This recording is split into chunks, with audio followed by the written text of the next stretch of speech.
des peuples pour détruire et comment illuminer le peuple. S'il devient un endroit désert par où personne ne passe à cause de ces bêtes, s'il s'y trouve ces 3 hommes, aussi vrai que je suis vivant, déclare le Seigneur l'Éternel, ils ne sauveront ni fils ni fille, eux seuls seront sauvés. Merci. Et le pays deviendra un endroit désert. Assis-toi encore. Dieu maintenant dit, si dans l'église, il y a un esprit qui peut rentrer pour détruire, si dans l'église, il y a un esprit qui peut venir pour ravager, si le pasteur n'est pas spirituel, si le pasteur ne comprend pas les choses de l'esprit, cette église-là sera détruite. Pourquoi? Parce qu'il n'y a que des hommes de justice. Il n'y a que des hommes de justice plutôt. Il n'y a que ces 3 types d'hommes. Noé, Daniel et Job. Ils ne connaissent rien en combat spirituel. Ils ne se connaissent rien à ce qui est des choses de l'esprit. Pourquoi? Parce qu'elles-mêmes ils sont absents lorsqu'il y a des décisions sur leur vie. Le diable peut entrer détruire. Pourquoi? Et ils ne sont pas spirituels. Ils sont simplement justes.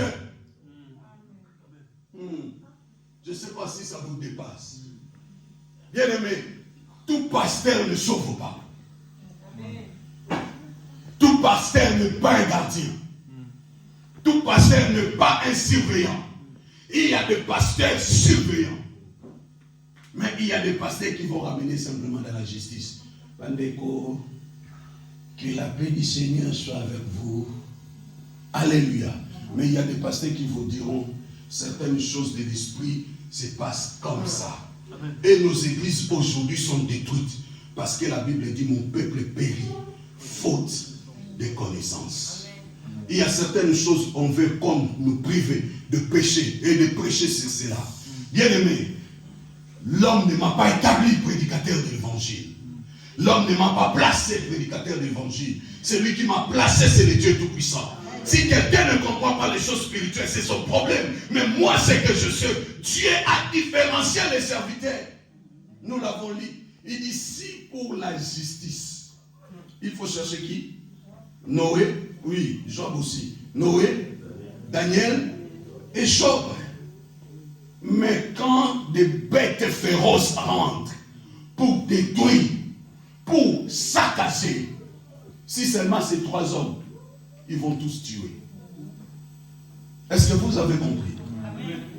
S'il n'y a que ces 3 hommes-là, ce sont des gens de justice, ce sont des gens qui prêchent tout le temps, répentez-vous, car le royaume des cieux est proche. Répentez, vous resterez dans la repentance, mais on va vous tuer.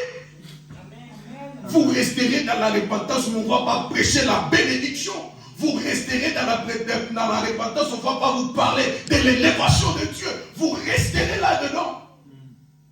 Est-ce que quelqu'un me comprend? La Bible dit, je souhaite que tu sois prospère à tous égards. Que tu sois fort en combat spirituel. Que tu sois fort en révélation. Que tu sois fort dans tout ce que la parole de Dieu dit.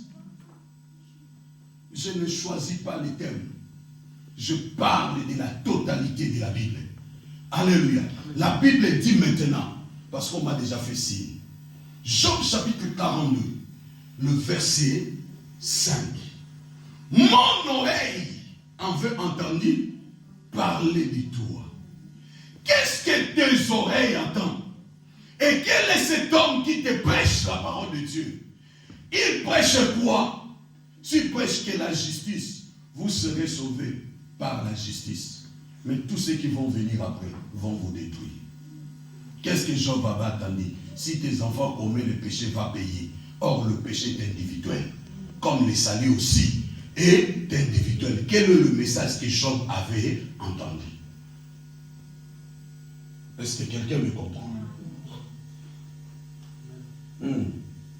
On vous a appris, il ne faut jamais s'énerver. Dieu a dit ma colère est sur ce peuple et je vais les détruire.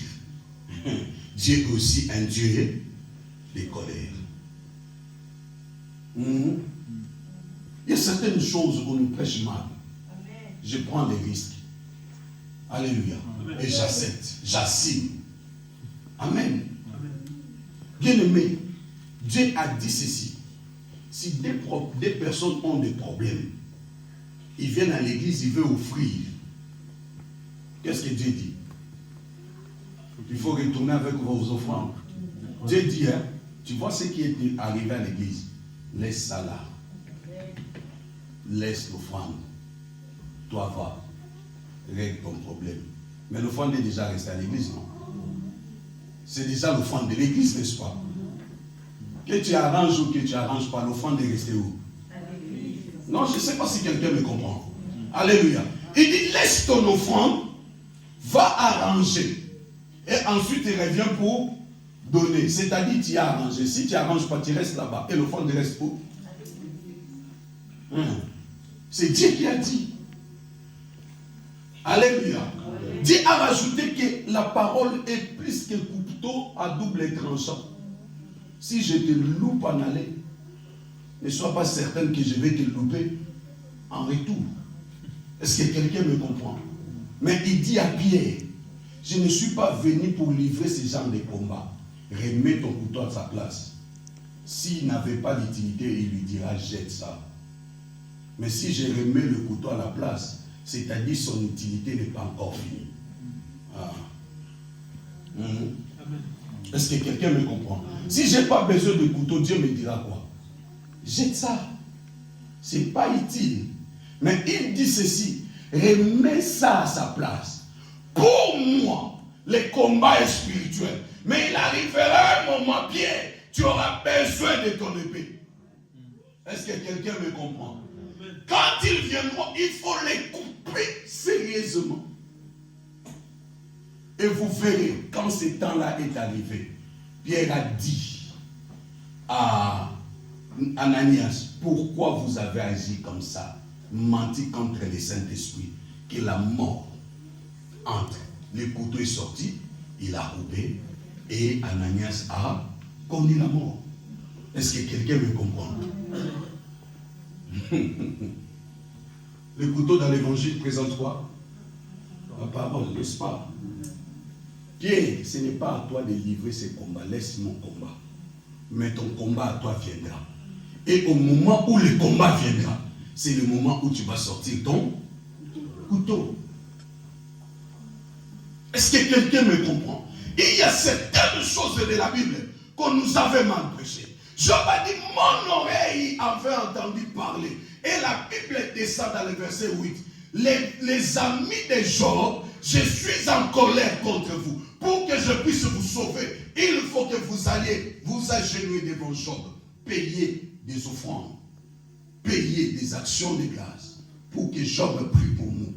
Parce que vous avez parlé en mal de moi envers mon serviteur. C'est ça que Job entendait tous les jours. Dieu n'agit jamais. Ce qui se passe là, ce n'est pas spirituel. Non, l'Esprit de Dieu, ce n'est pas comme ça. Ce n'est pas écrit dans la Bible. Laisse-moi te dire, tout ce que Dieu est n'est pas écrit dans la Bible. Alléluia. Dieu, on ne peut jamais le contenir par ses 66 livres. Jamais impossible. Il est le créateur de l'univers. Pendant que je parle, la Bible dit c'est poussé par l'Esprit que les hommes de Dieu parlent. C'est-à-dire ce que je dis, c'est Dieu. Est-ce que c'est écrit? Alléluia. Nous avons lu, c'est pour que nous puissions avoir le support. Mais Dieu n'est pas limitable. Il n'a jamais été et il ne finira jamais. Le commencement, c'est lui. Où ça a commencé, on ne sait pas. On dit simplement le commencement, c'est lui. Or, la Bible va plus loin, dit il n'a ni commencement, ni fin. Il est où? Nulle part, partout à la fois. Je prêche ici, l'Esprit de Dieu est avec nous. Quelqu'un qui prêche juste à côté, l'Esprit de Dieu est là-bas. Quelqu'un qui prêche à Genève, l'Esprit de Dieu est là-bas. Quelqu'un qui prêche en Afrique, l'Esprit de Dieu partout. L'Esprit de Dieu, et il est partout à la fois. Et il est ici en train d'opérer. C'est ce qu'il a fait avec Ézéchiel. Ézéchiel, je te laisse avec les anciens, je te prends aussi avec moi. Ça, c'est la grandeur de Dieu. Écoutez ce que la Bible dit. Un jour, Élisée avait guéri un homme. Alléluia. Et cet homme a voulu donner l'argent à Élisée et Élisée a refusé. Il a voulu donner les biens, Élisée a refusé. Qu'est-ce commence de bien être énorme. Les serviteurs d'Élisée a dit, ah, je ne peux pas laisser ça. Lui, il ne veut pas prendre. Moi, je vais prendre. Il a couru derrière.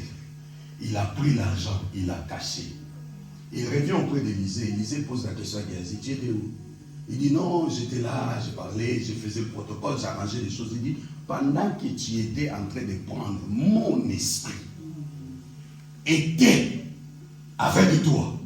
C'est ce que je disais dans mon introduction. Dieu doit te donner des capacités de voir au-delà de ce que tes yeux voient. Est-ce que quelqu'un me comprend?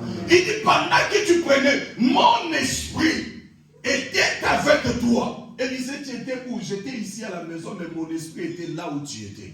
Et je voyais d'une manière claire. Je dis à quelqu'un, ta vision sera illimitée. Non, je ne sais pas si tu m'entends.